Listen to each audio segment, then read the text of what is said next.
Praise the Lord. கர்த்தருக்கு ஸ்தோத்திரம். தேவனுக்கு மகிமையுண்டாதாங்க. தேவனுடைய பிள்ளைகளை இந்த நாளில் கூட தேவனுடைய வார்த்தை வெளிப்படுறதுல தேவனுடைய வார்த்தையிலிருந்து நம்ம அநேக காரியங்களை கற்றுக்கொள்ள வேண்டும். ஒவ்வொரு நாளும் வேதத்தை அதிகமாக படிக்க வேண்டும். வேதத்திலிருந்து நிறைய காரியங்களை கற்றுக்கொள்ள வேண்டும்.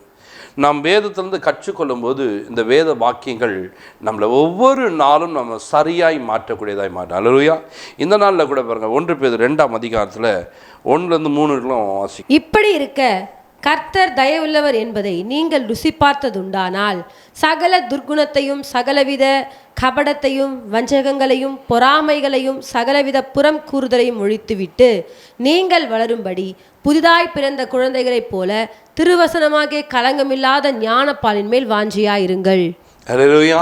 இங்கே வசனத்தை நம்ம வாசிக்கும் போது இந்த வார்த்தையை நீங்கள் கேட்குறீங்க, அதை கேட்டுங்க. இப்படி இருக்க கர்த்தர் தயவுள்ளவர் என்பதை ஒரு மனிதன் ருசி பார்த்தானா அந்த மனுஷன் என்ன பண்ண மாட்டானா, அவன் துர்க்குணம் உள்ளவனாக இருக்க மாட்டானா.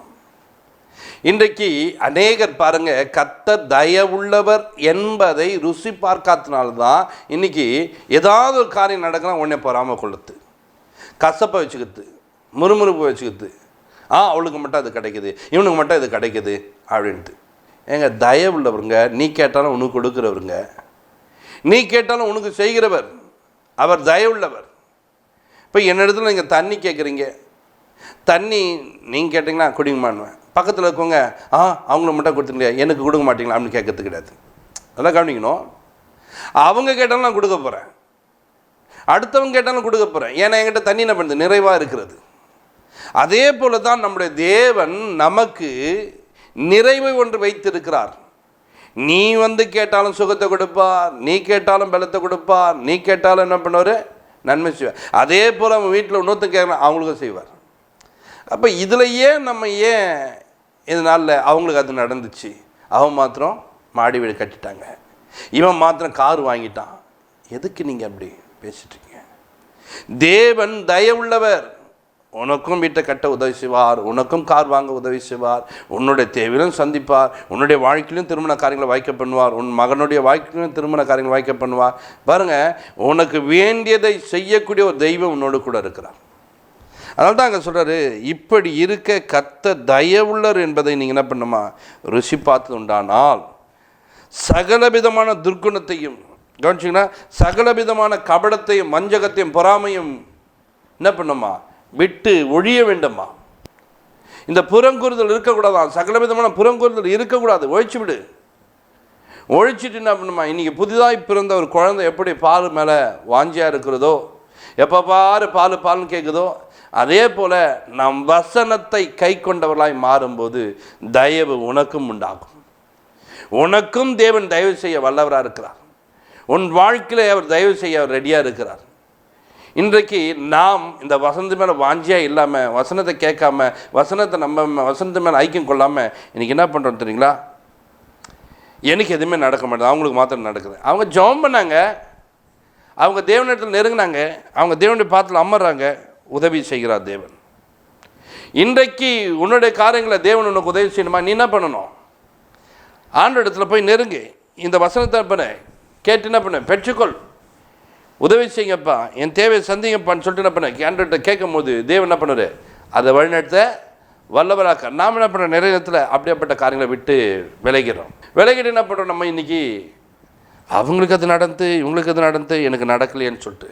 இங்கே அதுக்கு தான் சொல்கிறாரு, இப்படி இருக்க கர்த்தர் தயவுள்ளவர் என்பதை நீங்கள் ருசி பார்த்தது உண்டானால்.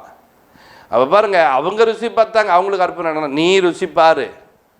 தாவீது அதனால தான் பாருங்கள், அவ்வளோ பெரிய ராஜ்யம் பிடித்து வச்சுன்னு இப்படி பண்ணுறாங்க. அவர் பொறாமலாம் கொள்ள, ஏன்னா அவர் எனக்கும் கொடுப்பார் ராஜ்யத்தை, என்னையும் ஆசீர்வதிப்பார், என் தேவையும் அதை சந்திப்பார் என்று எண்ணினார். அதனால தான் அவர் நிறைய நேரங்களில் தேவனோடு கூட ஐக்கியப்படும் போது பாருங்கள், சங்கீதம் 34:8 பாருங்கள், கர்த்தர் நல்லவர் என்பதை ருசித்து பாருங்கள், அவர் மேல் நம்பிக்கையா இருக்கிற மனுஷன் பாக்கியவான். கர்த்தர் நல்லவர் என்பது என்ன பண்ணுமா, ஒரு மனுஷன் ருசித்து பார்க்க வேண்டுமாம். அந்த ருசித்து பார்த்தவன் அவர் மேலே மட்டும்தான் நம்பிக்கை வைப்பான். இப்போ பாருங்கள், ஒரு ஹோட்டலில் போய்ட்டு நல்ல சாப்பாடு சாப்பிட்டீங்கன்னு சொன்னால், இது இருக்குது அது இருக்குன்னு எது சொன்னாலும் இல்லைங்க அதை எடுத்துன்னு வாங்கணும், ஏன்னா அது நல்லா இருக்குங்க. ஏன்னா எப்போ வந்தாலும் இதுதான் சாப்பிடுவியா, அது நல்லா இருக்கும், அதுதான் எனக்கு பிடிக்கும், பண்ணுவாங்க. ஏன்னா அவன் ருசி பார்த்ததுனால, அவன் ருசி பார்த்த பொருள் நல்லா இருக்கும் என்று உணர்ந்து அதை மட்டும்தான் சாப்பிட, அந்த இடத்துக்கு மட்டும்தான் போவான்.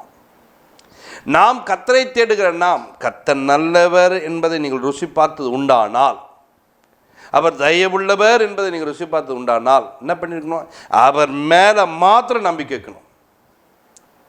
அவங்களுக்கு நடந்துச்சு இவங்களுக்கு நடந்து இந்த பேசுறதை விட அவர் மேலே மாத்திரம் நம்பிக்கை வச்சு அவர் நிச்சயமாக எனக்கு தருவான்னு சொல்லிட்டு பாருங்கள். நம்ம முன்னோர்கள் பாருங்கள், அவர் மேலே நம்பிக்கை வைத்தார்கள். நம்பிக்கை வைத்தவர்களை கர்த்தர் விடுதலை ஆக்கினார். நம்பிக்கை வைத்தவர்களுடைய தேவையை சந்தித்து தான் நம்பிக்கை வச்சாங்க, அவளை காப்பாற்றி அவர் வெளில கொண்டு வரார். அப்போ இன்றைக்கி ருசித்து பார்த்த நீங்கள் அவர் மேலே நம்பிக்கை உள்ளவராக இருக்கிறீங்களா? அவர் எனக்கு இதை தருவார், அவர் எனக்கு இதை செய்வார். எந்தெல்லாம் அவன் எடுத்துன்னு போயிட்டான், எந்தெல்லாம் இவன் எடுத்துக்கிறான்னு சொல்லிட்டு பிரச்சனை பண்ணுறதுக்கு தான் காரணம். நீங்கள் ருசித்தீங்கன்னு சொன்னால் யார் எதிர்த்து போனால் அதை பற்றி கவலை கிடையாது. என் தேவன் என்ன பண்ணார், எனக்கு திரும்ப தருவார், தேவையை சந்திப்பார், என் நெருக்கத்தை மாற்றுவார்னு சொல்லிட்டு. அதனால தான் பாருங்கள், நமக்கு சொல்லிக் கொடுக்கும்போது கூட உன்னிடத்தில் 2 அங்கிருந்தான் ஒன்று என்ன பண்ணேன் கொடுத்துட்டுன்றார். அப்போ கொடுத்துட்டா நான் என்ன பண்ணேன்? ருசி பார்த்தேன் சொல்லுவான். காட்டு மலர்களையே அழகுபடுத்தி பார்க்குற தேவன் ஒவ்வொரு நாளும் என்னை அழகு பார்க்க மாட்டாரா? இந்த ஒரு ட்ரெஸ்லேயே வச்சுருவாரா? இல்லை, எனக்கு விதவிதமான ட்ரெஸ்ஸை கொடுப்பார் ஆண்டவர். ருசி பார்த்தவனுடைய பேச்சு அப்படி இருக்கும். ருசி பார்க்காதுன்னா சொல்லுமா, எனக்கு இருக்குது 2 அதையே நீ எடுத்துக்கினா நான் என்ன பண்ணுது? போய் சண்டை போட்டு ஒரு வழியாக்குவான். ருசி பார்த்தவன் எடுத்துக்கினியா போ. அப்போ நீ ஒன்றும் இல்லாமல் அவர் எப்படி? எனக்கு கத்தத்தர வல்லவராக இருக்கிறார், என் தேவையை தேவன் சந்திக்க வல்லவராக, என் குறைவுகளை மாற்ற அவர் வல்லவராக இருக்கிறார்னு சொல்லிட்டு அவர் மேலே நம்பிக்கை உள்ளவனாய் மாறியிருப்பான். இன்றைக்கு நீங்கள் அப்படி அவர் மேலே நம்பிக்கை உள்ள சின்னமாய் மாறு. அவரோடு கூட ஒரு ஐக்கியத்தை வைத்துக்கொள். அவருடைய உறவில் நிலைத்திருந்துப்பார். கர்த்தர் உன்னை வழிநடத்த வல்லவராக இருக்கிறார். இன்றைக்கி தேவனோடு கூட அப்படி ஒரு ஐக்கியத்தை வைத்துக்கொள். தேவனோடு கூட ஒரு காரியங்களை அப்படி வைத்துக்கொள்ளும் போது தேவன் ஆசீர்வதித்து உன்னை உயர்த்த அவர் வல்லவராக இருக்கிறார். இந்த வார்த்தையில் பார்க்கும்போது பாருங்கள், சங்கீதம் 34:8 சொல்லுவேன், கர்த்தர் நல்லவர் என்பதை ருசித்துப்பார். அவர் மேலே நம்பிக்கையார், அவர் மேலே நம்பிக்கையார், அவர் மேலே நம்பிக்கை இருந்தீங்கன்னா தான் அங்கே தான் தேவைகள் சந்திக்கப்படும். இங்கே இப்படி இருக்க கர்த்தர் தயவுள்ளவர் என்பதை ஒரு மனிதன் ருசி பார்த்தது உண்டானால், நீங்கள் ருசி பார்த்தது உண்டா, உங்களுக்குள்ள இந்த சகல விதமான துர்க்குணம் வந்திருக்காது, சகல விதமான கபடம் வந்திருக்காது, சகல விதமான வஞ்சகம் இருக்கா. இன்றைக்கி கிறிஸ்தவ குடும்பங்களில் இதெல்லாம் இருக்குது.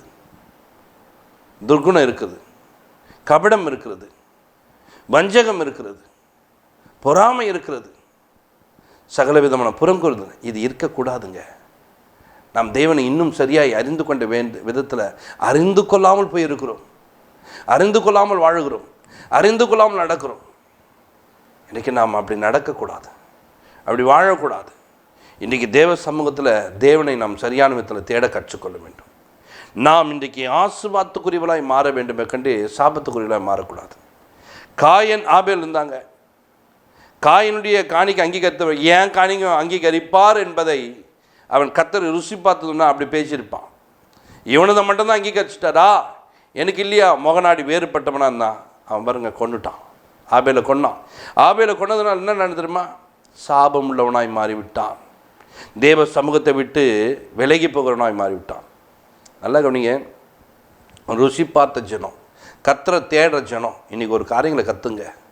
நீங்கள் ஒரே காரியத்தை கற்றுக்கணும்னா என்ன தெரியுங்களா? தேவன் எனக்கும் செய்வார். உன்னை மாத்திரம் ஆஸ்வதிக்கிறது இல்லை, நான் முழங்கால போட்டால் என்னையும் ஆஸ்வதிப்பார். நான் அவருடைய சமூகத்தில் போய் கண்ணீரோடு என்ன அண்ணாளுக்கு மாத்திரம் நீ உதவி செய்த தேவனில் இன்றைக்கு என்னுடைய கண்ணீருக்கும் ஆண்டவர் பிள்ளை கொடுப்பார் என்பதை விசுவாசிங்க. அவங்களுக்கெல்லாம் அத்தனை பிள்ளை பிறகுது, இவனுக்கு இப்படி பிறந்துக்குது, அவங்களுக்கு எனக்கு மாத்திரம் ஒன்றும் நடக்கலை. எப்படி பேசாத, அதுதான் எப்படி மாறியது தெரியுமா? நீ துர்குணம் உள்ளவனாய் காணப்படுவது, வஞ்சகம் உள்ளவனாய் இருப்பது, கபடம் உள்ளவனாய் இருப்பது, உன்னோட குணாதிசயங்கள் அப்படி மாறிடும். இந்த குணாதிசயம் எனக்கு வேணாம், தயவுள்ளவர் என்பதை நான் ருசி பார்த்தோம்னா எனக்கும் கர்த்தர் செய்வார். அதுக்குள்ளே அன்பு வந்துடும், அதுக்குள்ளே இரக்கம் இருக்கும், அது தேவனோட கூட குணாதிசயம் உனக்குள்ளே தங்கியிருக்கும். அப்படியாப்பட்டவனை இவனை மாற்றிக்கொள். பாருங்க, எதுக்கோ திருமணம் நடக்குது, என் பிள்ளைங்க மாத்திரம் திருமணம், இதுதான் துர்குணம். இதுதான் உனக்கு வேணுமா? உன் தேவன் உனக்கு செய்ய வல்லவராக இருக்கார். உனக்கே இப்படி நடக்கும்னா நான் தேவனை தேடுற ஜனமாச்ச, என்னை அதை விட கர்த்தர் நல்லா நடத்துவார் என்பதை நீங்கள் விசுவாசிக்கணும்னா கர்த்தர் அப்படியே உன்னை நடத்த வல்லவராக்கா. தீத்துல 3ஆம் அதிகாரம் 4ஆம் வசனம் வாசிங்க. நம்முடைய இரட்சகராகிய தேவனுடைய தயையும் மனுஷர் மேலுள்ள அன்பும் பிரசன்னமான போது. அல்லேலூயா. நம்முடைய இரட்சகராகிய இயேசு கிறிஸ்துவினுடைய தயையும் மனுஷர் மேலுள்ள அன்பும் பிரசன்னமான போது. அங்க என்ன நடந்துக்குது பாருங்க. நம்முடைய இரட்சகர் எப்படியாப்பட்டவரா? தயவுள்ளவராய் காணப்பட்டிருக்கிறார். அவருடைய அன்பு பிரசன்னமாக இருக்குது. அப்போ அன்பு பிரசன்னமாக இருக்குன்னா உனக்கும் அவர் செய்ய வல்லவராக இருக்கிறார். யூதர்களுக்காக தாங்க வந்தார் அவர். யூதர்கள் தான் ராஜா இருந்தார். அந்த யூதர்களுக்கு மாத்திரம் ராஜா வந்தாரா? ஒரு அம்மா வந்து கேட்கும் போது சொல்கிறார், பிள்ளையுடைய அப்பத்தை நாய்க்குட்டி போடுது நல்லதல்லன்னு சொன்னார். அப்போ நல்லதல்லன்னு சொல்லி அவங்களுக்கு கொடுக்க மாட்டேன்னு சொன்னவர் கொடுக்காம விட்டுட்டாரா? மேஜை மேலே விழுந்த துணிக்கைகளும் தின்னும் அல்லவான்னு சொன்ன மாத்திரத்தில் அப்போவே சுகமாகி விட்டார்கள் அவர் வாழ்க்கையில். அவர்களுக்கும் அந்த அற்புதம் செய்ய தேவன் காத்திருக்கிறார். அவர்களையும் நேசிக்கிற ஒரு தேவன் இருக்கிறார். கவனிச்சுங்க, இஸ்ரவேல்ல ஒருத்தங்களை கூட இந்த மாதிரி விசுவாசம் இல்லையே. அப்போ உனக்குள்ள மாத்திரங்களா அவங்களுக்குள்ளேயும் அந்த ஆசீர்வாதங்களை, அவங்களுக்குள்ளேயும் அந்த நன்மையை வைத்திருக்கிறார். இன்னைக்கு நம்மளை பார்த்து காட்டு ஒலிவ மரம்னு சொல்றாரு, அவர்கள் ஒலிவ மரம்னு சொன்னார். அந்த கிளைகளை முறித்து நம்மளை அங்கே ஒட்ட வச்சிருக்காருன்னா பார்த்துங்க, எனக்கும் கர்த்தர் தயவு செய்து கொண்டு இருக்கிறா, என் வாழ்க்கையிலும் தயவு செய்கிற வல்லவராக இருக்கிறாரு. என் வாழ்க்கையில் இதோட முடியாது, என் வாழ்க்கையில் எனக்கு உதவி செய்யறதுக்கு ரெடியாக காத்திருக்கிறார் தேவன் என்பதை நீங்கள் எண்ண வேண்டும்.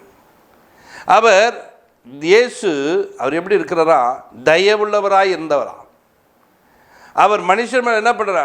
அவருடைய பிரசன்னம், அன்பு அவருக்குள்ளே இறங்கியிருக்கு.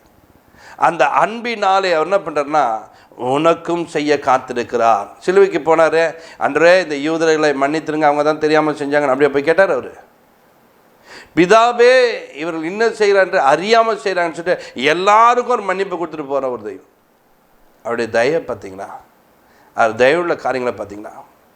அதே போல் 5000 பேர் கூட்டியிருக்காங்க. 5000 பேர் கூட்டியிருக்கிறதுல சாப்பாடு கொடுக்குறாரு. இப்போது யாரெல்லாம் வார்த்தையை கேட்டிங்களோ, வார்த்தையை யாரெல்லாம் கவனிச்சிங்களோ அவங்களுக்கு மட்டும்தான் இப்போ சோறுன்னு சொன்னாரா? இல்லையே, வந்து உட்காந்து அத்தனை பேருக்கும் அங்கே சாப்பாடு நம்ம கொடுத்தார். 5000 பேரும் போஷிக்கப்படுறாங்க. மீதர்க்கத்தையும் எடுத்துன்னு போகன்ட்டார். அப்போ பாருங்கள், அவருடைய தயவை நீங்கள் பாருங்கள். அந்த தயவுள்ள தேவனை நாம் என்ன பண்ணுறோம்னா இன்றைக்கி நம்ம புரிந்து கொள்ளாமல் அவங்களுக்கு எது நடந்துச்சு, இவங்களுக்கு நடந்துச்சு, இவங்களுக்கு மாத்திரம் நல்ல நல்ல பொருளாக கிடைக்குது, எனக்கு எதுவுமே கிடைக்க மாட்டுது. ஏன் உனக்குள்ளே தேவன் விரும்பாத குணாதிசயத்தை கொண்டு வர? தேவன் விரும்பாத ஒரு செயலுக்குரியவனா நீ மாறுற. பொறாமைப்படாத, பொறாமை உள்ளவனா இருக்காத, கசப்பை வளர்த்துக்காத, கவடமுள்ளவனா இருக்காத. தேவன் விரும்பாத காரியங்கள் நான் வைத்துக்கொள்ள மாட்டேன் அப்படி எண்ணிப்பார். தேவன் உன்னையும் ஆஸ்வதிப்பா, உனக்கும் தயவு செய்வா. அவங்களுக்கு மாத்திரம் தயவு செய்யலை, உனக்கும் இந்த நாட்களில் தயவு செய்ய தேவன் காத்திருக்கிறார். நீ ருசி பார்த்தால் அப்படி நடக்க மாட்டேன், ருசி பார்க்காதனால தான் அப்படி நடக்கிற. இன்னைக்கு ருசி பார்க்கும்படிக்கு ஆண்டு உன்னோடு கூட பேசியிருக்கிறார். நீ ருசி பார்த்து என் வாழ்க்கை என்னையும் தேடி வந்தார். யூதர்களை மாத்திரம் தேடி போல புறஜாதியாக இருந்த என்னையும் தேடி வந்து என்னையும் ரட்சித்தார் என்று சொல்லிட்டு எண்ணிப்பார். எபிரேயர் 6ஆம் அதிகாரத்தில் 5ஆம் வசனம் வாசிங்க. தேவனுடைய நல் வார்த்தையையும் இனிவரும் உலகத்தின் பலன்களையும் ருசி பார்த்தும். கவனிங்க, தேவனுடைய நல் வார்த்தைகளையும் என்னங்க இனி வரக்கூடிய உலகத்தின் பலன்களையும் ருசி பார்த்தும். தேவனுடைய வார்த்தையை இனி வரக்கூடிய பலனை ருசி பார்த்தும். இன்னைக்கு நீ இப்படியாப்பட்ட துர்குணம் உள்ளவனாய் காணப்பட்டால், சகலவிதமான துர்குணம், சகலவிதமான கபடம், வஞ்சகம் இருக்குமானால் அது தேவனுக்கு பிரியமாக இருக்காது, தேவன் விரும்ப மாட்டார். இன்றைக்கி நல்லா சொல்கிறேன் பாருங்கள், நீங்கள் புதிதாக பிறந்த ஒரு குழந்தைய போல மாட்டுங்க. இந்த பாலை குடிங்க, வசனத்தை நீங்கள் எவ்வளோ உட்கொள்ளுங்க, உங்கள் வாழ்க்கை ஆசீர்வாதமாக மாறும். ஜெபிக்கலாம். பரலோக பிதாவே, இன்றைக்கு அநேகர் அன்றை உம்மை தயவுள்ளவர் என்பதை ருசி பார்க்காமல் பொறாமை கொண்டவர்களாய் வாழ்கிறார்கள். அன்றே கசப்பை வளர்த்து கொள்கிறார்கள், எரிச்சல் இருக்கிறார்கள். இப்படி இராதபடிக்கு ஆண்டவரே, இன்னைக்கு ஆண்டவரே சகல விதமான துர்குணத்தையும் அன்று கபடத்தையும் ஆண்டவரே அப்பா, வஞ்சகத்தையும் ஆண்டு பொறாமையும் ஆண்டு ஒழித்து விட்டு புறங்குறுகுத சகல விதமான புறங்குறுதை இன்னைக்கு ஒழித்து விட கர்த்தாவே பிள்ளைகள் கிருபை தாரும், வழிநடத்தும். இயேசு கிறிஸ்துவின் ஜெபத்திற்கு நல்ல பிதாவே, ஆமென்.